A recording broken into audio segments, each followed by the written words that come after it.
So chapter 17 is the first one where we're learning specific bacteria and viruses and fungi and the diseases that they cause. So it's less terminology and more species disease matching. So let's see if we can come up with a review that's helpful. The first one is Clostridium Botulinum. It is a gram-positive bacteria, and the disease it causes is botulism. Botulo actually means sausage in Greek or Latin, I can't remember which. So it's a foodborne illness, botulism, and it causes flaccid muscle paralysis, so weakness in the muscles, which is the opposite of what Clostridium tetani does when it causes tetanus. So again, tetani, tetanus, kind of helps. The name gives away the disease, but tetanus is a tightening of the muscles. It causes muscle spasm or inability of muscles to relax. Also, gram-positive bacteria. These guys are like brothers, cousins. Another type of bacteria that can cause disease of the nervous system, so those affect the motor nerves. Streptococcus agalactiae. Streptococcus, that tells us it's a round bacteria. Strepto means it grows in chains, so that tells us right there it's a bacteria. It's gram-positive. And it's also known as GBS, or Group B strep, and it's found in normally in about a third of women's vaginal canals, and it can be a problem during labor. It can cause neonatal meningitis if it gets transferred to the newborn. So women who are GBS positive, who have Streptococcus agalactiae in their vaginal canal in the third trimester, are often treated with antibiotics during labor to make sure that the fetus or the baby doesn't get meningitis, neonatal meningitis.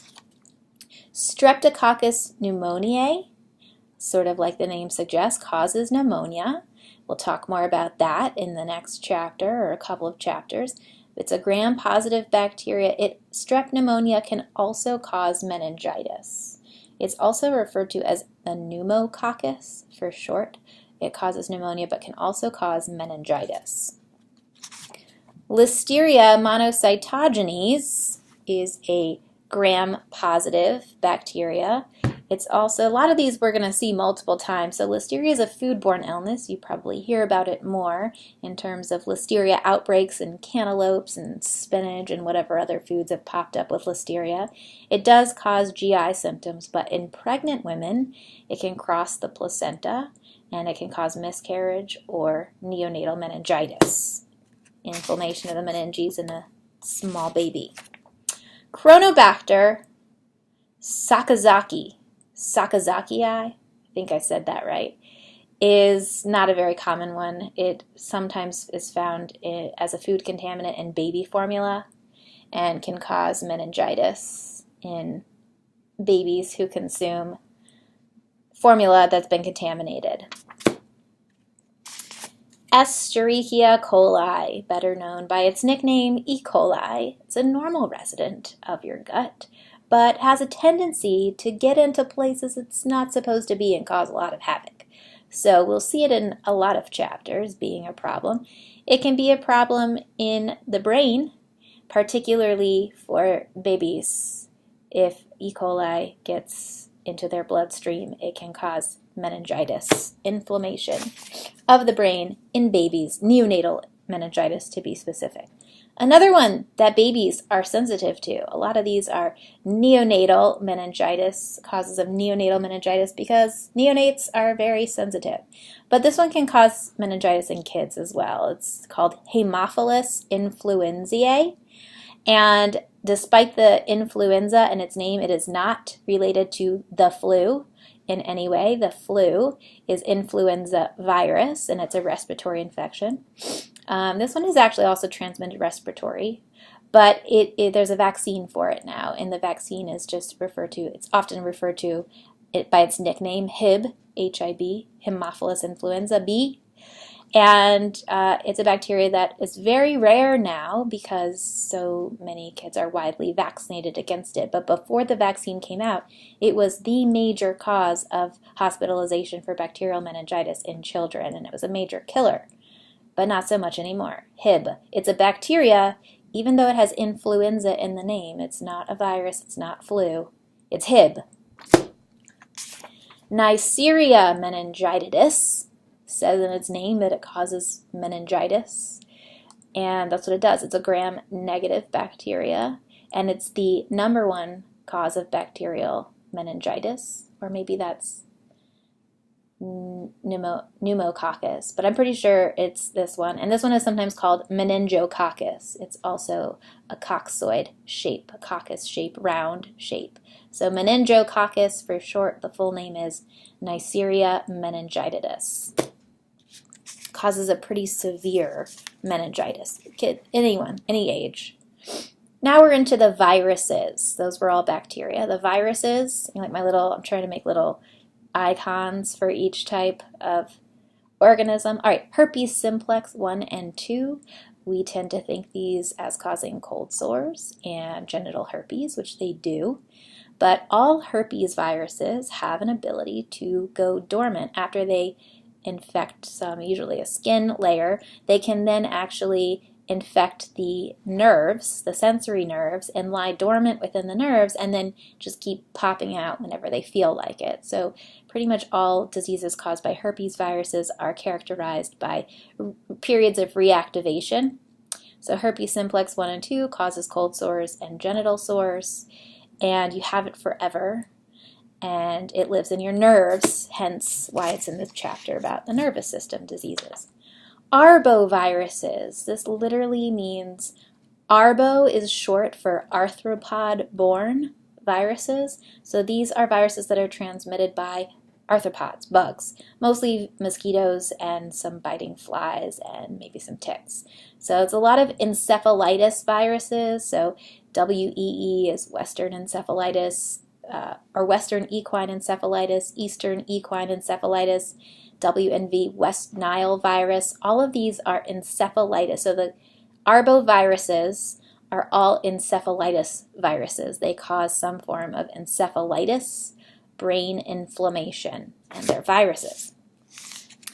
Poliovirus. Now I guess I'd just go back for a second. Herpes simplex. The reason it's in another reason why it's in this chapter is because it can also cause encephalitis, particularly in newborns. So if a mother has herpes simplex, whether she has active genital sores or not, she could transfer the virus to the baby, and it could get a very serious brain inflammation from that herpes. So herpes simplex encephalitis is usually neonatal, not in adults who have it. All right, moving on. Poliovirus. Poliovirus is actually an orally transmitted virus. You consume it in contaminated water or food, but then it can cause like fever and lots of cold-like symptoms, but then it can infect the nerves and cause basically degeneration of the nerves and temporary paralysis of the nerves. A lot of people suffer permanent paralysis afterwards. And the disease itself is called poliomyelitis, or polio for short, but the name of the virus matches the name of the disease, so that's an easy one. And it has virus in the name, so you know it's a virus. One of my favorite viruses, because it's so morbid, is rabies virus. So rabies virus causes the disease rabies, which used to be called hydrophobia, because one of the side effects is a fear of water. Literally, you can't drink. If you try to drink, you like cough and gag, and this is true in animals too. So that's a fun fact for you. You don't have to know it for the quiz. Rabies virus causes rabies, and it's a virus. Cryptococcus neoformans is a fungus, and it is primarily a opportunistic organism. So healthy people don't usually get infected with Cryptococcus. It primarily infects immunocompromised individuals and can cause serious encephalitis, or meningitis, I should say. Meningitis in immunocompromised individuals.